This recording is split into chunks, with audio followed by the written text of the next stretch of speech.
Affinity Publisher has newly added features for password protection. These features are available in Affinity Publisher's latest update, version 2.3 or higher. Now to set a PDF password lock. Go to the above menu file. Export here. The export setting changed to PDF format.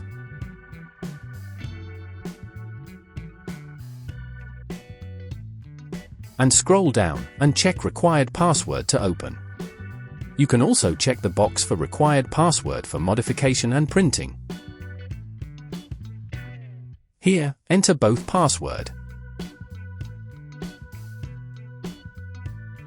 and export your work as a PDF. Now here double-click to open your PDF and enter your password. If you entered incorrectly, then this PDF will not open. You can secure your confidential work project or any PDF document with a password lock, and only the person who has the password to access this PDF and open it. And that's it. I hope you find this short video useful. Thanks for watching.